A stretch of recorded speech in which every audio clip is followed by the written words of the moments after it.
અખિલ ભારતીય શૈક્ષણિક મહાસંઘના ભચાઉ ટીમ દ્વારા ગુરુવંદનાનો કાર્યક્રમ યોજવામાં આવ્યો હતો. ગુરુવંદનાના કાર્યક્રમની સાથોસાથ ભચાઉની નવી ટીમની પણ જાહેરાત કરવામાં આવી હતી.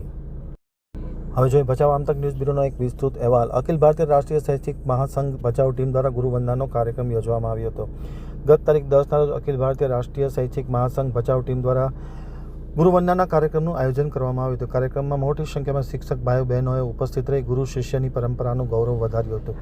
કાર્યક્રમની શરૂઆતમાં સરસ્વતી વંદના તથા દીપ પ્રાગટ્યથી કરવામાં આવી હતી. ત્યારબાદ હિતેશ પાવરા દ્વારા પધારેલા મહેમાનોનું સ્વાગત કરવામાં આવ્યું હતું. ભચાઉ ટીમ વતી તમામ મહેમાનોને પુસ્તક અર્પણ કરી અભિવાદન કરવામાં આવ્યું હતું. કચ્છ જિલ્લા ટીમ વતી ચખરાભાઈ કેરસિયા ઉપાધ્યક્ષ કચ્છ જિલ્લા દ્વારા સંગઠનની કામગીરી, ઉદ્દેશો અને વિવિધ પ્રવૃત્તિથી વાકેફ કરવામાં આવ્યા હતા. સંગઠનના મહામંત્રી મયુર પટેલ દ્વારા નવી રચાયેલી ભચાઉની ટીમ અને કારોબારીના સભ્યોની જાહેરાત કરવામાં આવી હતી.